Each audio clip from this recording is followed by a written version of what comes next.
6 years ago, my wife took nothing but an ideal and faith and turned it into a multi-million-dollar business with multiple streams of income. As a woman possessed, she overcame all obstacles and created multiple streams of wealth that has impacted our family for generations to come. From mental health professional to therapist to author to CEO, she is a constant reminder of the grace of God over her life. Get ready to listen to and take notes from Stenell, the money therapist, as she schools you on money, entrepreneurship, and life skills that was not taught. No more excuses. Wake up! Welcome back to No More Excuses, Wake Up, where we talk about money, entrepreneurship, and life skills that was not taught. I am your host, Stenell Myers, also known as Stenell, the money therapist. This week, we are actually at the end of the year. Can you believe we are at the end of the year? We are in 2021 and we are about to enter 2022, as you all know.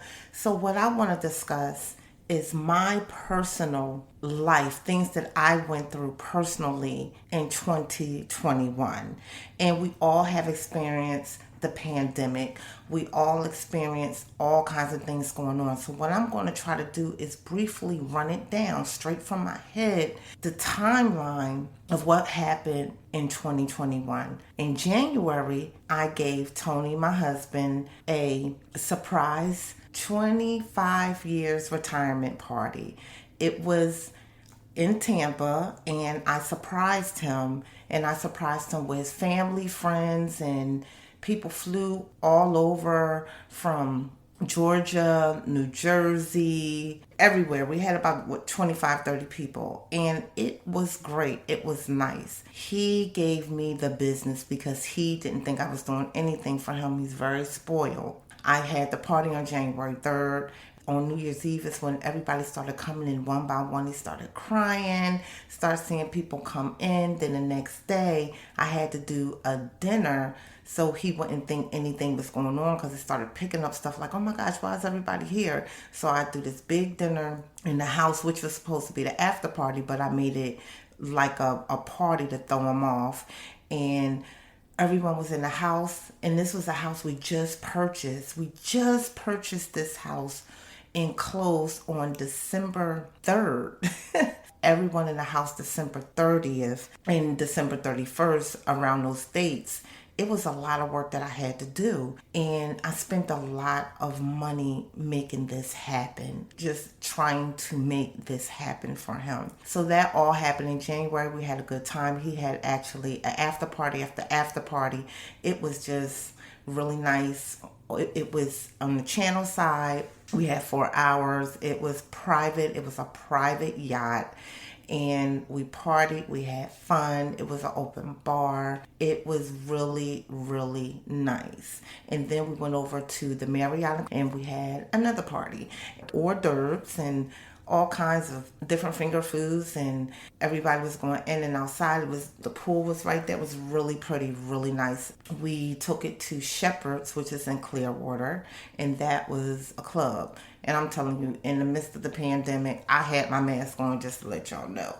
And it turned out to be so nice. I was exhausted, completely exhausted. That was in January.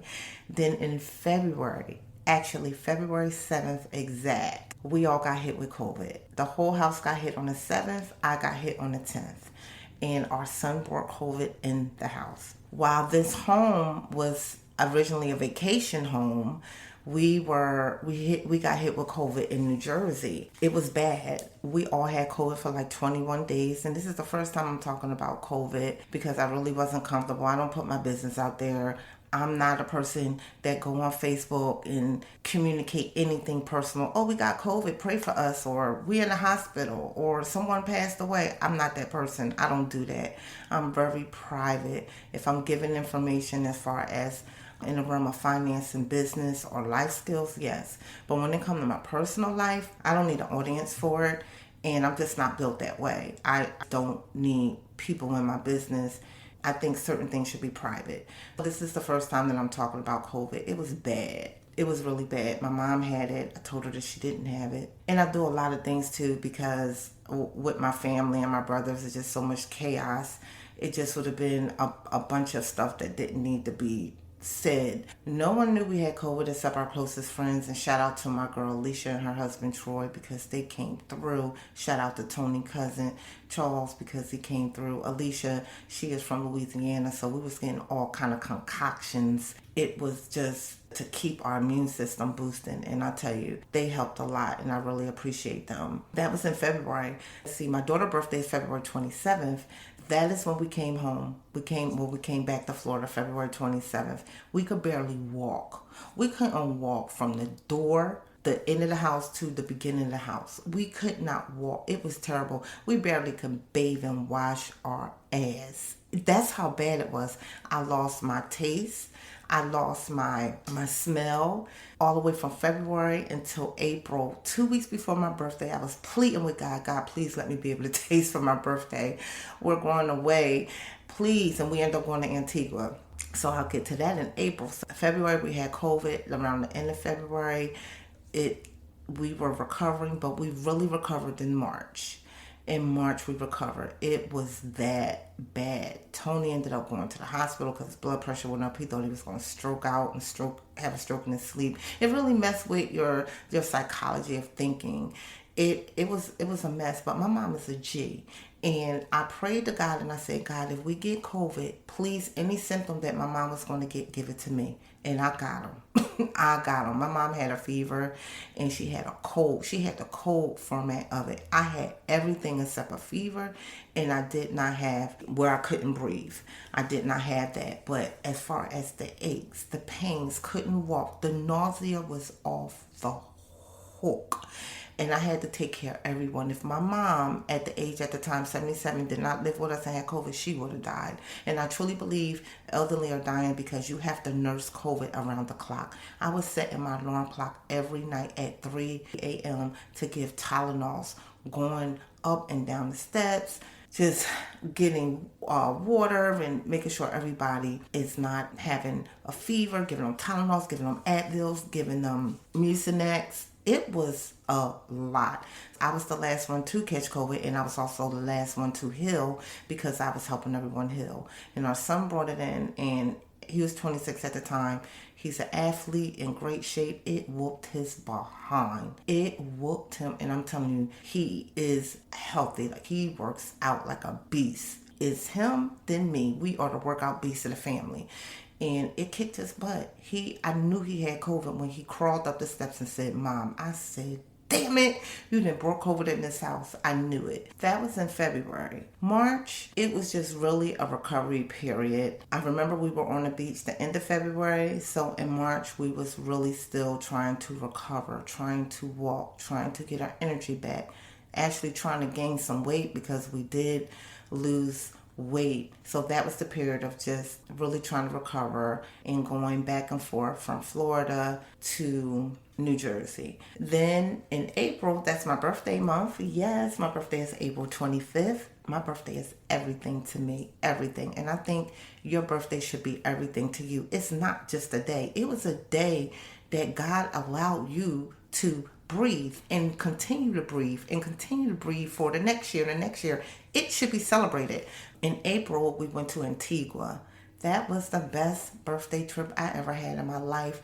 I felt love and joy, and everybody in Antigua gave me love. As soon as I walked in the door, the young lady and I shared the same birthday, and I came 2 days before my birthday because I don't like to come in on my birthday. I need to get things together. Tony need to make plans for my birthday, get to know people, set up me for my birthday. It was nice. I was getting serenaded every day. It was just a birthday dream to come true. And the host and all the people in Antigua, they were really, really nice and fun. And one of the young ladies, she kept asking me what my birthday crown. She said, my birthday in July. Can I have your birthday crown? So I ended up giving her my crown because she would just not stop asking. And she was just too fun and too cute. And it was, everywhere I went, it was happy birthday even after my birthday. I loved Antigua. It is really nice. In Antigua, they work hard. We met an older lady on a farm, and it was her farm. You would think that she was poor, but they worked their butts off. That was her farm. And she prepared the different vegetables and fruits, and that will be for the resorts that we all go to. They have to get their fruits and vegetables from somewhere, so they actually get it from those that lives in the community that has their own farm. And that was really something that I learned that day that I did not know about. And I also learned that people that are in different countries think Americans are lazy. It didn't sit at first. It sat well with me, like, yeah, we are. Then I was thinking, like, we're not lazy. Like, hold up, I'm not lazy. We are some working hard people, but I believe they think that because we have so many opportunities where they don't have certain things, like they don't have a system that will help them, like a welfare system. They don't have those certain helps that you would get when you have childcare or like WIC. They don't have that. The moment they have a child, they are completely on their own, and that's why they're hard workers, because they have to be. To where I do understand the point of her saying the lazy part, because there are people that do have the hands out, or because we get so much here in the U.S., we do get a lot. We get a lot of aid, and a lot of times we think we don't get aid. We do. When you look at the other countries, we get a lot of aid. That was my April best birthday ever, and I am really looking to have another wonderful birthday coming up, which would be in about 4 months. So I have to start planning. In May was more of, okay, the pandemic is still hitting us. People are dying. We just had COVID in February, and then the housing market, boom. And it was talk. We did talk about selling, but we really started entertaining selling.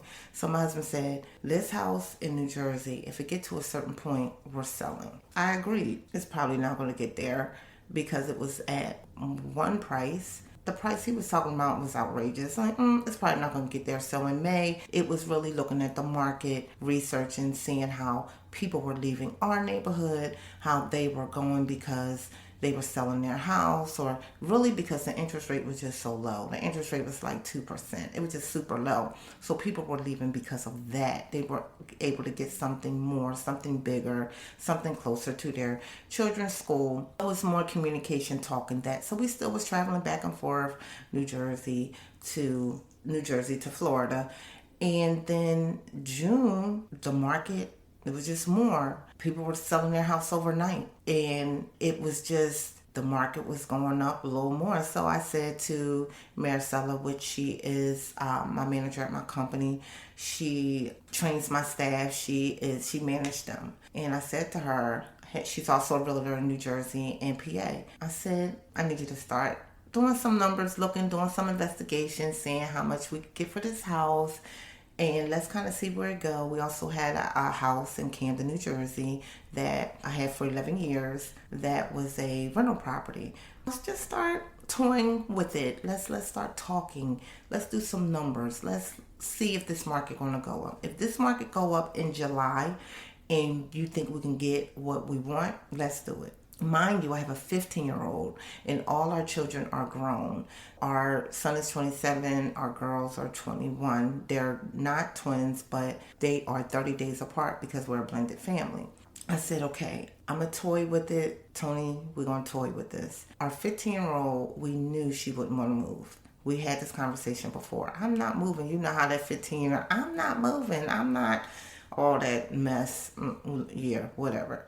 This is in June. And while we were toying with it, Maricela running the numbers are looking good. It looked like the numbers are going to rise. Okay, we're in June. Let's see what happened in July. And I remember it was the end of June and the numbers just kept rising like literally overnight. People were selling their house, and what they were selling it for, it was more, $10,000, $15,000 more than what it was a week ago. It was literally like overnight. So we said, we're doing it. I remember it was July 4th, the 4th of July. They came over, they put the sign in the yard, and we put our house on the market. Literally, we were supposed to have an open house on July 8th because we wanted to wait until after the 4th of July because people are traveling. So we wanted to put the buzz out there on the 4th. And let me tell you, the 8th never happened because the following day, a car drove up. It was actually two cars drove up. We were outside talking to our neighbors. Two cars drove up. They was looking at my neighbor house across the street. It was a realtor and a husband and wife. And in front of our sign it said coming soon, that the house was coming soon. It wasn't even on the market yet. And we was not going to put the house on the market. Like I said, that the open house was on the 8th. And this man and woman got out the car, looked at my husband and said, "Oh my goodness, wait a second, I know you," and started talking. They went into the house, they looked at the house across the street, and then they asked, "Can we come and see your house?" And I said, "Our house is not on the market yet. I am strictly by the rules. I don't care who you know. Our house is not on the market yet. We're going to play by the rules. I'm not money hungry. We're going to play by the rules. Please reach out to my realtor." Tony like, "Oh, I can show you the backyard." And then you showed them the backyard, not inside the house. And so he showed them the backyard, and when they saw the backyard, it was just, when is your house going on the market? I'm loving your backyard. I'm going to love this house just by the yard. Because we did so many updates. Tony did everything. He put hardwood floors, took all the carpet out. Even though our house was built in 2011, our house began to get old in 2017, 2018. It was just ancient. And so we took all the carpet out, put in hardwood floors, crown molding, did all the bathrooms, took all the original mess, inexpensive, cheap stuff that the original builders put in. I handpicked everything, so everything was white and gray, and it just had life and color. And he built window seats, and it was just beautiful. Our house in Jersey was just gorgeous. And he did a lot of work. I mean, the basement, he did a lot of work. We knew our house was going to sell quick, but we didn't know our house was going to sell in 2 days. So those same two people, our house never made it to July 8th because as soon as they seen the house, they put in a bid. And when they put in a bid, our neighbor next to us, which is crazy, our neighbor is crazy. He was putting his house on the market too. He said, "Now counter bid them." I said, "Why would we counterbid them when they gave us the offer 100% of what we asked for?" He said, "Counter it." He said, "Because your house not an open house yet." Our neighbor in our house never made it because we got pushed. Like somebody just came out of the blue. He had a knock at his door by his realtor, and these people just pulled up. And that was by accident because our house wasn't even on the market. So he said, "Counter them." And I'm like, "What? Wait a minute." And I personally counter them. And Tony like, "Oh no, I know them. I don't care who you know. We're going to counter them." So the way we did is that we said, "Okay, you gave us the asking price. However, our house did not hit open house. And if it hit open house, we know if you gave us asking price, we're going to get top dollar. Even top dollar, because that was our top dollar." We asked for 12,000 more, 12,000 more, 12,500 more, almost 13. And they did it. And I wanted to ask for 20 more, but I negotiated with Tony because he's scary Mary. We did it, and we sold the house. And then after we sold that house, we put our other house on the market. So this all happened in July. So we sold the house in July. July, it was really packing, getting things ready. They wanted us to move in 30 days, and I think we ended up moving in August. That was our big thing in July, getting the house ready, getting the pods. We spent like, oh my gosh, $4,000 on the pods, but the entire move cost us like $8,000 from Jersey to Florida. We had to also get a truck, so Tony, his cousin, drove the other part because everything couldn't fit in a pod. We thought everything could fit in a pod, but we was in this house for 8 years, so everything couldn't fit in a pod. So then in my mind, I'm like, okay, I want us to get an Airbnb here in Florida, so let's keep half of our furniture, even though we already had this house furnished because we bought this house in December. And so of the following year, December 2020, we already had this house furnished, and we had more furniture coming here.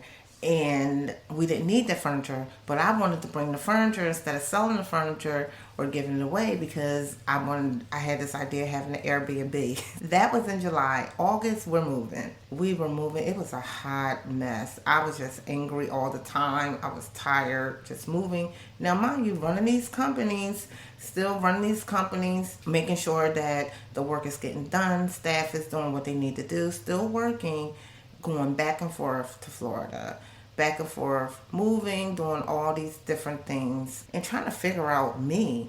In August, we're here, we're moving. It's hot, super hot in Florida. I love the heat, but I'm trying to figure out my schedule, going back and forth. I'm a true believer your staff needs to see you, and the moment that the boss is away, staff start to play, and I don't want my business to fall apart. I'm not going to allow my business to fall apart, because I'll just fire them. But I didn't want it to be to where they think that I wasn't doing my duties, to where they can slack on their duties.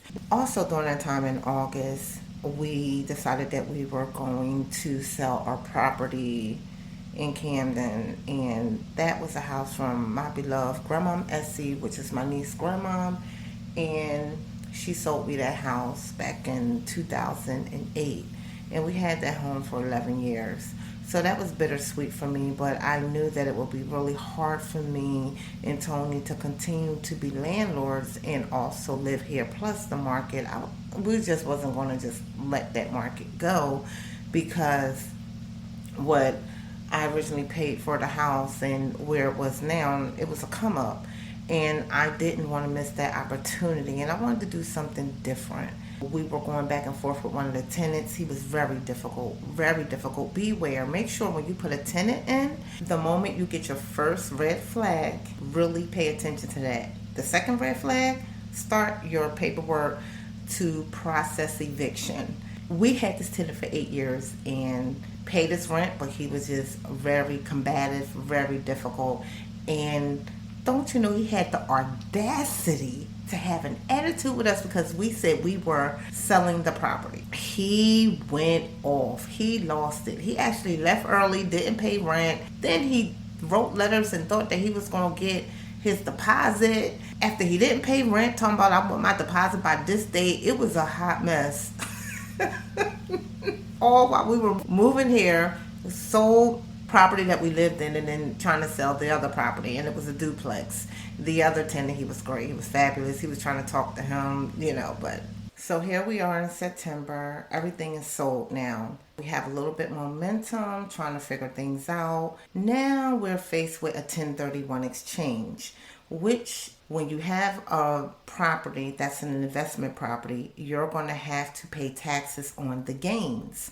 So anything that you gained on a property, you have to pay taxes. Right now, Biden has the taxes at 20%, 20 or 25%. So they have something called a 1031 exchange in order to go around that.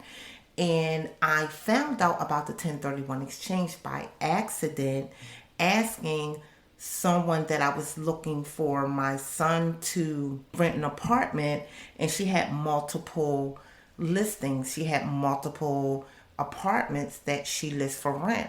And I said, I know there has to be a way that I can get out of paying taxes on the gains, but I do not know. Now, mind you, I had conversations with all kinds of people that I know in the industry, people that I'm just going to say people that I know that are well diverse in this information. No one told me till after I brought it to their attention. They said, well, I thought you didn't want to purchase any other property. Yes, I didn't at the time. No, I wanted to chill out a little bit, learn more about this Airbnb. But if it's going to help me not pay property taxes, of course, give me all the information that I need. So anyway, I learned about it in a great amount of time. And you have 45 days, a total of 180 days. You have 45 days to find a property, and then you have 180 days to finish everything. Once we closed, it ticked. 45 days. When I tell you, we tried to find a property. We tried so hard to find a property.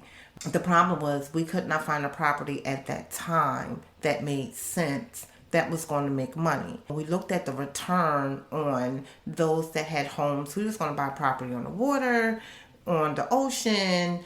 It was just not worth the headache, because when we ask people to give them their ROI, and that's basically showing how much money they made on their investment, their return was minimum to none. And it got so bad to where we can tell people were lying. They were not making any money, and they haven't made any money. And these were property that they purchased during the pandemic, right in the middle of the pandemic. So everything was just extremely high.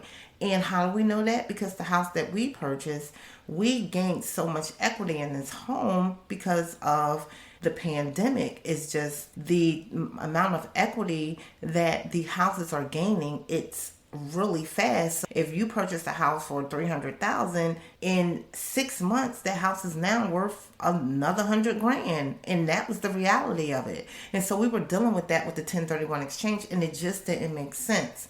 Not even, and I was so caught up trying to find a property, I forgot that it could have been anything. It could have been land. So I really should have been looking for land. I'm kicking myself right now. I should have been looking for land. It could have been a gas station, a shopping mall, anything it could have been.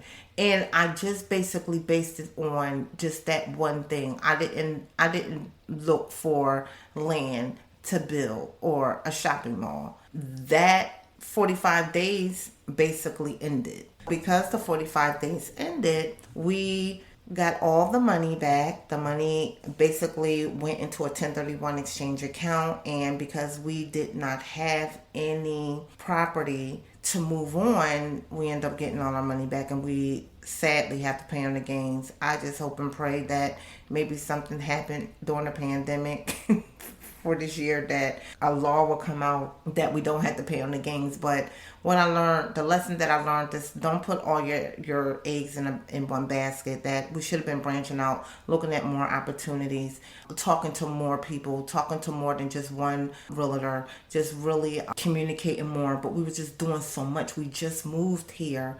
It was just so many things that we were doing. And that was a valuable lesson that I personally learned. And I learned also the importance of land. And that is one of the things that I am looking into, because when we were looking to purchase a home in Florida, there was land that I believe it was like $280,000 just to purchase the land alone, not even to build on it. That was just the land. So purchasing land is something that you can really build upon, because you can buy low and you can sell high, or you can build on it, or you can save it. You can do whatever you want to do, and purchasing land is really a clear blank slate. It's so many opportunities out here in this world. That was our September. Then in October, it was basically getting the house together. When I say people coming in, we changed the cabinets. We had people in here every single day. So the cabinets were brown. We painted them white. We went and picked up new backsplash. My husband don't want to put up the backsplash because he never did a hood before. We had this tall hood. So we went back and forth with who's going to put the backsplash in. We handpicked this backsplash that we really like. So still waiting for Tony to find someone to put up the backsplash. Still waiting for that. Still waiting. Haven't happened yet. He didn't put it up, and I'm still waiting. As of December 29th, I am still waiting. Our countertops is coming sometime in January. And we just redid the entire house. Painted doors. Tony builds everything, so he built a wall unit. He built a shiplap wall. He took off the carpet of the steps, put in new steps. We did a design wall, so the house really is coming along. So that's October. November, of course, it is the holiday. It's Thanksgiving, so cooking all that food for Thanksgiving. Now it's different because we normally have our family that come from New York, that come from New York to Jersey, but things changed, the pandemic, and we're far, so it was just Thanksgiving with us. I cooked. My nephew was supposed to come over. What really came great out of this is that my nephew, we reunited after all these years, and he actually lived 15 minutes away from me. He got pink eye, couldn't come. I packed all the food, and his girlfriend came and picked up all the food. So that was our Thanksgiving. But in October also, I basically reunited with my best friend, and we haven't talked for years. And I am her oldest child godmom, and we reunited. She came down. It was actually in August, not October, because she came in October with my god sister from New York. We all just pretty much grew up together. And when she came down in August, it was actually our day of finally moving in. It was boxes everywhere. And she said, I'm in Orlando. I'm like, just come down, bring the girls. We'll figure it all out. Try to move the boxes and get everything together and stop what I'm doing. And I find myself doing that a lot here. This house, I prayed for this house to be like a bed and breakfast because I wanted to open up a bed and breakfast. And I'm like, I think that's going to be too much. And it is really like a bed and breakfast. And I complain a lot, but I ask for God to bless people that are friends and family that don't have a lot of money, that they can come and we can just be nice and cater to them and show them Florida. But I haven't had a break from moving in and doing that. Somebody want to come and pop up every month. It's just something happening. Every day, every month is something happening. And I'm like, oh my goodness, it's a lot. That was October, then November, Thanksgiving, and then now we're in December. And we went to London in December because our daughter, she goes to Rutgers, and this is Tony's biological daughter, and her play was in London. She actually was in London for 6 months. It was supposed to be a year. In this program, you finish out a year in London studying under Shakespeare at his theater. So she was there for 6 months. We went to her last play. I'm going to be honest, I did not like the trip. We went to Rome. I didn't like Rome. We experienced a huge prejudice in Rome. I liked the shopping in Rome. Everything was just a rush, all the way from getting our children's passports because of the pandemic. Even though I tried to get the passports back in August or October, it was just too late in October for December, which if it wasn't pandemic, it would have been fine. But between moving and doing all this and then trying to plan a trip to London and Rome, it was I'm telling you, 2021 was a lot for me, and I am ready to shut the doors to 2021 because I'm tired. And I didn't have a great trip. It wasn't great for me. There was no water in the Airbnb. Can't wait to write a review. Terrible. It was literally, we was bird washing our behinds, our ass, y'all, for real, for 5-6 days. I didn't like it. I didn't like the trip. Rome was beautiful. We went to Sistine Chapel. In the Vatican? I don't know if I'm saying that correctly because that's like really not my thing, but I did learn a lot. And Rome is beautiful. It is. It was not a lot of time spent. I wish I would have had more time. And I wish it was under different circumstances, not during COVID. Traveling right now during COVID is really not a good time. It's bad. You have to have a passenger locator form to get in and out of the UK. One for Italy, one for the UK, one for New Jersey. You have to have a abstention form. It's just a mess. Then it changes. You have to have a COVID test 2 days before or 1 day before. It's just a mess. It really, I knew I was going to have a good time. For the most, we did create memories, but I did not have a good time traveling at this time in December. So we come home, and we actually just came home on the 20th. Christmas the 25th, so on the 20th, between the 20th to the 25th, you had to do your last minute shopping and still giving the kids, a little something, even though we spent thousands of dollars for this trip that wasn't worth it. And that was my year. And that was everything that I went through and everything that I did. I learned a lot. And one of the things that I did learn is that you have to come to a point to where you figure out what works for you. And that's where I'm at. What works for me, and not what people think, not what I think what people think or care what people think. But because I'm doing this transition and I'm running companies, from New Jersey and residing in Florida, I can't think about what people would think. I'm going to focus on doing my thing, running my business, speaking my truth, and getting done what needs to get done so my businesses can continue to flow and grow. That's actually what happened from my January of 2021 all the way to right now in December. And here we are, December 29th, and 2 days, and then the new year will be here. So I don't know what plans that you have for the new year, but here in Florida, there's something to do all the time. But because of COVID, I am personally being very cautious. I may just play it safe and, I don't know, end up on an outdoor, like open outdoor, than being indoor, because all these different variants and COVIDs and just this whole pandemic. I think going to London and Rome really did something to me, because we couldn't get on a plane to Rome over a COVID kit. And it was just a mess. And I just think it did something to me personally when it comes to flying internationally right now during COVID. And even I also heard on some of the cruise ships, I haven't looked it up, but I did hear that people are getting COVID on cruise ships, so they are stuck. So be careful, be safe, be aware, be cautious. And I hope that your 2022 is beautiful and goal-oriented and something that you want to do, that you do it. So if you say you're going to start something or stop something or whatever you say you're going to do it with intentions. Do it with small goals. Do it with a small time frame. Don't say you're going to lose 50 pounds in this year.